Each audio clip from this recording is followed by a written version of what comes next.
I'm a little defuzzled because, or should I say befuzzled, defuzzled, doesn't matter.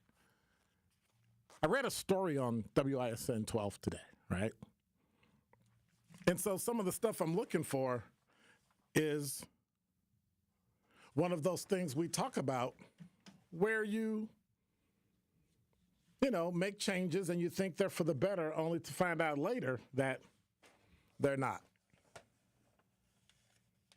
Right? They're not.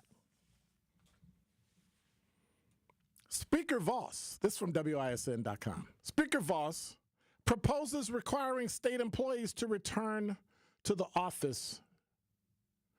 And so I'm kind of thinking, why aren't they in the office? Like, what? But then he added 3 or 4 days a week. And I'm like, what do you mean 3 or 4 days a week? What are they doing now? A lot of employees aren't working, or they're working only from home and not doing it very well. So he proposed that all state employees return to work at least 3 to 4 days a week as part of a new state budget. Well, wait a minute. What happened to the old state budget that said they got to work 5 days a week?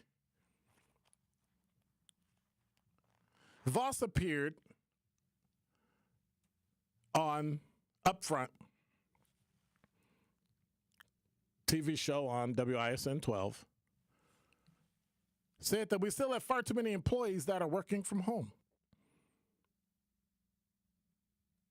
We had an audit that came out over the summer. I think it was some employees hadn't been in the office in months and months. It's an embarrassment. So number one, we need to make sure people are actually doing their job. I would love to be able to say people have to be back in the office at least 3 to 4 days a week. I think we need to look at how state government functions, and one of the reasons that we have not had the services we want to deliver is because a lot of employees aren't working, or they're working only from home, and they're not doing it very well with little supervision. Of course, Tony Evers' administration and Democrats blasted the comments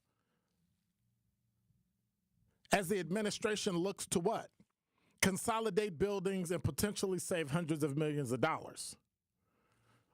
A possibility according to a state audit. State workers don't need a lecture on productivity. I don't know whether or not he's dealt with the employees or called as a citizen to the state government, because many times it's not really that great. Department of Administration has indicated the state could save $9 million in occupancy costs and more than $541 million in deferred maintenance through the consolidation of buildings. I think we're going to see that the proposals are not only going to bring in additional revenue for the state, but that the consolidation of buildings could bring. But we need you to do your job. We need you to actually work. As part of the audit, state auditors visited 15 agencies and said the average proportion of workstation in use ranged from 0 to 34.5%. Maybe that's because they weren't at work. So how do you expect to get a raise? How are you going to give more money to agencies without them actually performing their job? So when you're there, all you have to do is answer the phone or answer email. Like, what are the performance metrics you would use in order to make sure someone is doing their job? And how do you do that?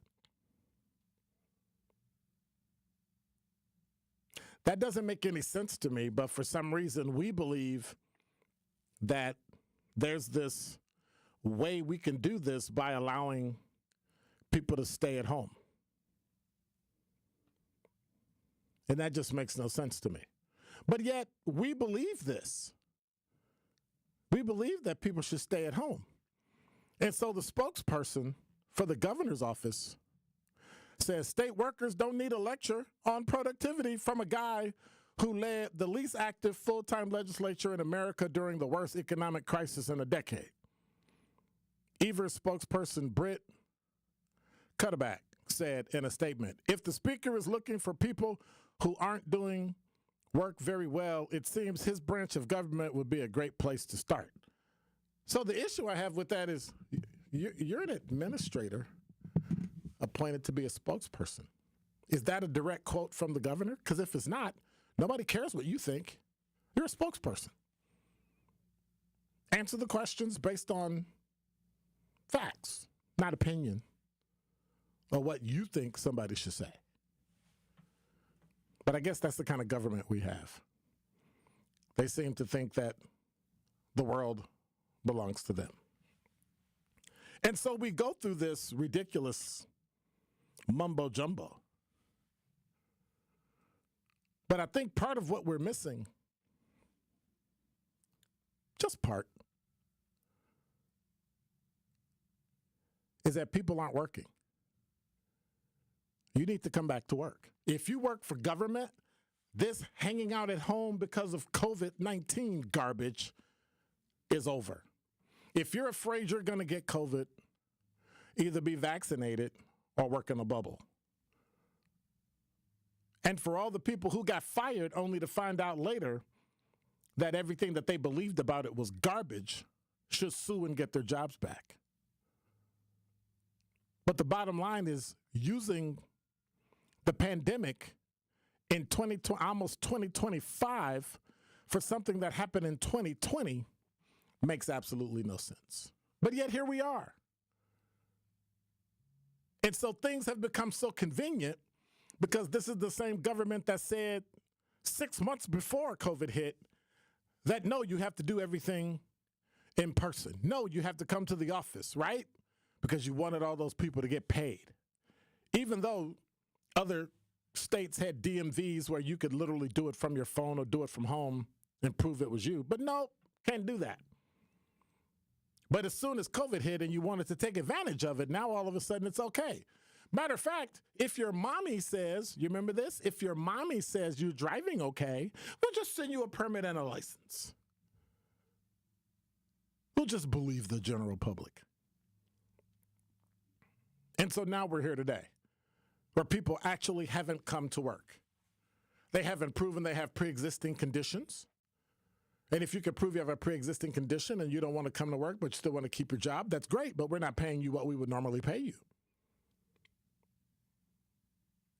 If you're not actively doing work from home, it makes no sense for you to get paid what you get paid.